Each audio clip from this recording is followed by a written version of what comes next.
love-hate relationship with TikTok because yes, it's short form video content, therefore it leaves you very distracted for hours. However, I've been watching Christian TikToks on there, whether it's people bashing Christianity or sharing their perspective on it. It's really intrigued me because I love learning more about apologetics and I love learning about people's perspectives on deeper topics. And a video that stood out to me was from Abraham Piper. He has over 1.2 million followers on TikTok. He is John Piper's son. John Piper is a well-known pastor and theologian. And Abraham Piper has a very witty, sarcastic type of humor. And he'll do videos on philosophical ideas. He'll do videos bashing Christianity and explaining why he doesn't believe in Christianity. But there was a video that popped up a while ago, and it was in regards to the afterlife. And he created this video basically sharing his perspective on the afterlife.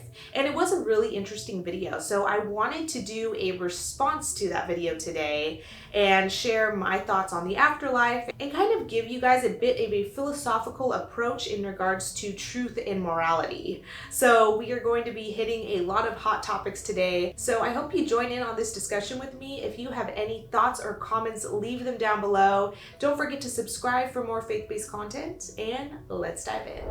So this sounds a bit morbid, but it is important to think about how fleeting life is because we all have an end date, we're not immune from it, and it is a sobering reminder that we should not take this life for granted. I was reading a report the other day from the CDC, and they said that in 2020, 3.3 million Americans died. And this is so tragic to read, but if you think about this number and how many Americans died just in 1 year, think about the rest of the world. And it is important to understand this so that we can say to ourselves, well, what I do on this earth matters because I only have one life. And the afterlife should matter too. That's why this video that Abraham Piper created really stood out to me. He starts off this video by saying, you'll be scrolling through this app and all of a sudden a friendly face will come on the screen and remind you to go drink some water, and the video has like 14 million views. Well, when was the last time you saw someone do that, but instead they were reminding you that you're gonna die? But like in a friendly way. Not ominous, not morbid, just like you're temporary. I mean, as far as we know. You might not be, but your current consciousness probably is. He continued on by saying that he was thinking about death, and when you die, you lose nothing. Here's something I was thinking about death this morning. When you die, you lose nothing. It might feel like death is losing everything, but after you die, as far as we know, nothing that matters to you now will matter to you anymore. So everything you have now will become nothing, and so you've lost nothing. It's not as much of a mind game as it sounds like. And this nothingness is so important to think about because why do we think about the afterlife in the first place if it doesn't really matter? Why do we recognize as humans that we still have meaning, that we still have purpose on this earth, and we're still wondering and thinking about what happens once we die? It is true that when you die, anything that you possess on this earth won't matter, and many people hold to the belief that death is just a reminder that you'll cease to exist. Poof, the end, that's it. However, why should we even think about the afterlife in the first place? Why does it matter, and why should we even care?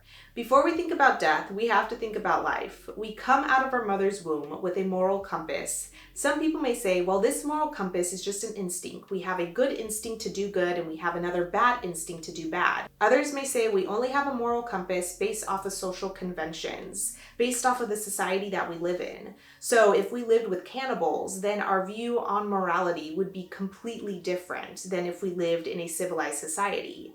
I want to give my response to both of these perspectives, but let's start with the first one in regards to instincts, having a good instinct and having a bad instinct. The brilliant C.S. Lewis, he is one of my favorite authors, he put it this way. He says, if two instincts are in conflict and there is nothing in a creature's mind except those two instincts, obviously the stronger of the two must win.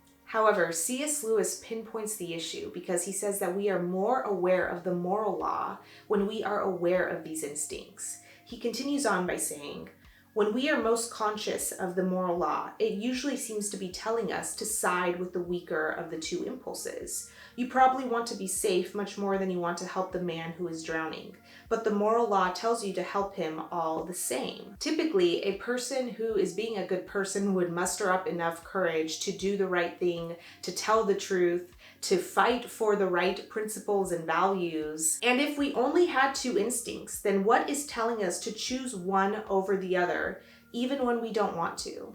C.S. Lewis continues on by saying, strictly speaking, there are no such things as good and bad impulses. Think once again of a piano. It does not have two kinds of notes on it, the right notes and the wrong notes. Every single note is right at one time and wrong at another. The moral law is not any one instinct or set of instincts. It is something which makes a kind of tune, the tune we call goodness or right conduct by directing the instincts. C.S. Lewis is brilliantly describing what morality is when he says this, because it is not just a set of rules or laws. It is ingrained in each and every one of us. We want to play the right tune on the piano, so we're going to choose to do the right things at the right time in the right context. We all want to do what is right. We all want to fight for justice. We all want fair play. We all want others to tell the truth, and we want to hopefully speak the truth as well. And we weigh the pros and cons of the decisions that we make because we know that ultimately we should do the right thing. And yes, evil people do evil things. Lying, stealing, murder all stem from something that was originally good being twisted. So let's take lying for example. Lying stems from a person's inability to tell the truth. Originally, if they chose to play the right tune on the piano, they would have told the truth. But they decided to twist the truth and create a lie, which reaps bad consequences. Murder stems from a person's inability to see the worth or value in another person. Maybe it was pride or jealousy or something else that really took over this person to say, I want to murder another. But when they do this, they are going to reap bad consequences as well, and it is going to end in tragedy and heartbreak because they are killing another person. And we can all recognize that humans have innate value and worth. Let's answer the second response, which says that morality is just a social convention that was taught to us through our education system and through the society that we were raised in. However, there are a few problems with this premise. C.S. Lewis puts it this way. He says, keeping to the right or left of the road and the kinds of clothes people wear may differ to any extent. However, when you think about these differences between the morality of one people and another, do you think that the morality of one people is ever better or worse than that of another? Have any of the changes been improvements? The moment you say that one set of moral ideas can be better than another, you are in fact measuring them both by a standard, saying that one of them conforms to that standard more nearly than the other.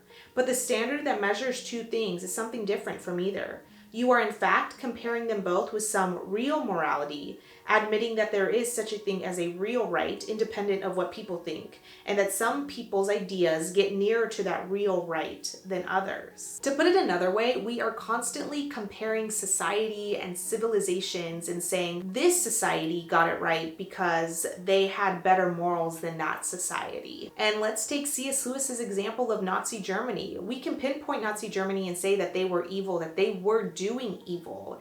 And even if someone grew up in that society of being evil and doing evil and thinking of Jews in that way, it is still evil. It is still not the right thing to do. So who is telling us what is right or wrong? And who is telling us how to differentiate between one society with better morals than another? Simply put, the law of human nature tells us what we ought to do versus what we want to do. And even if we don't want to admit this, even if we say that truth is relative, we are always basing what other people do or don't do off of a standard, the oughtness of something. People ought to do this. People ought to think in this way because it is the right thing to do, or because we recognize that it is getting closer to the ultimate right conduct, to this real morality, as C.S. Lewis puts it. We can't escape it. We look at different civilizations, we look at people, and we say, well, they should have done this or they shouldn't have done that, because we are basing everything off of a standard, even if we don't want to admit it, even if we think that truth is relative. Let's take the law of gravity, for example. If we grab a rock and we drop it, the rock is just going to fall. The rock is not going to say, well, today I don't feel like falling. It inevitably will fall because it's trapped in the law of gravity. But what makes the law of human nature so unique is that we have a choice to make. We're not trapped into this law of human nature. We can either do the right thing or we can do the wrong thing. We can either choose to do good and reap good benefits, or we can choose to do the opposite. And this is something that makes humanity so unique.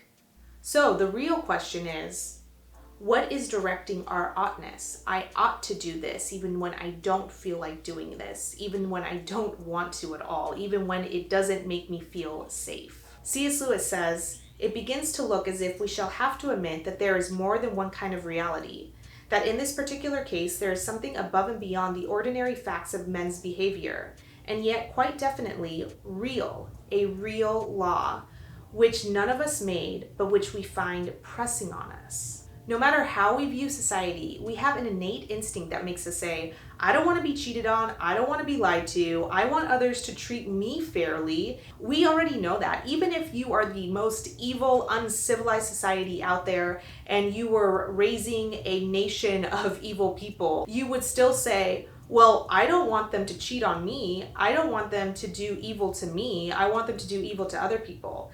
You see what I'm saying? There's this innate objectivity that says, well, at the end of the day, I do recognize that there is a right and a wrong, and even though I want to do the wrong thing, I still want people to treat me in the right way.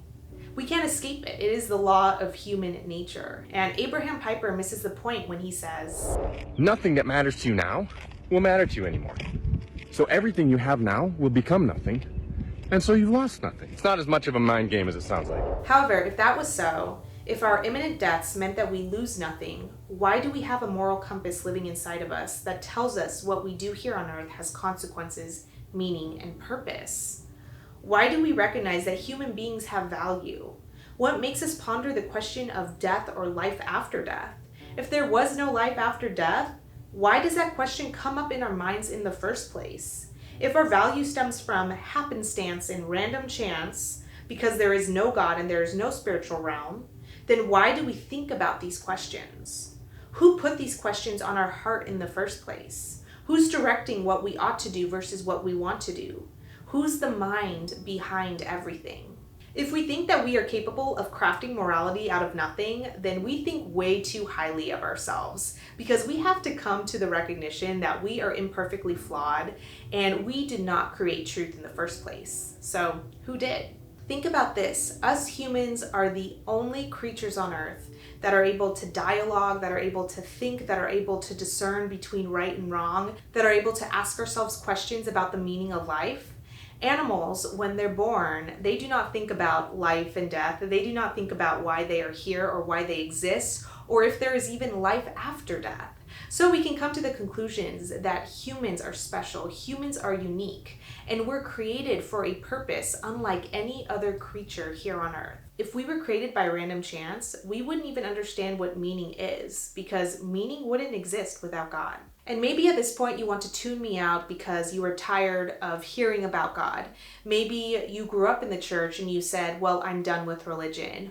Or maybe someone hurt you at a church. I don't know what your situation is, but I am here to tell you today that there is too much evidence out there to rule out the fact that us created beings do not have a creator. Because if we think that we do not have a creator, well, then we are going to even have to deny that we have meaning, value, and purpose in the first place, which I keep on reiterating.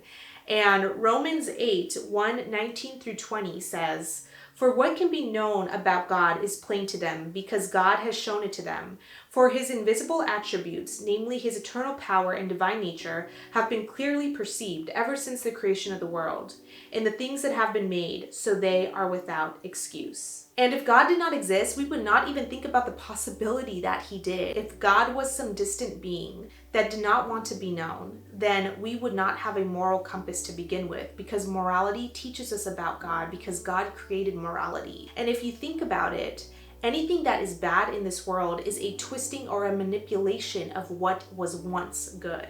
So goodness can exist without the bad.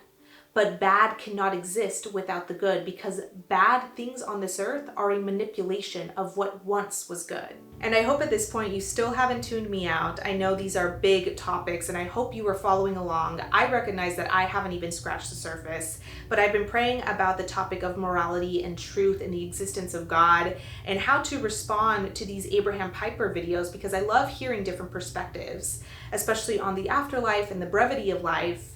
And so as I was praying about this, I wrote this down. What if God's intention was to create a world where we would get to know him and we humans decided to rebel against him? What if God gave us the free will to do what we want and reap the consequences because a relationship is a choice?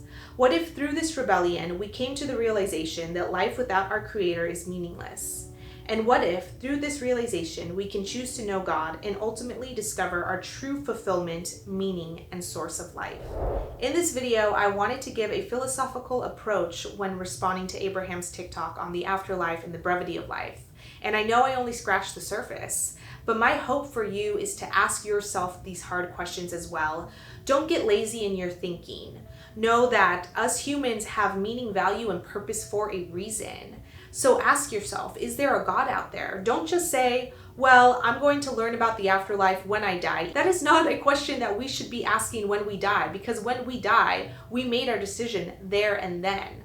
Ask yourself these questions now, because we are the only creatures on earth who think about life and death and meaning.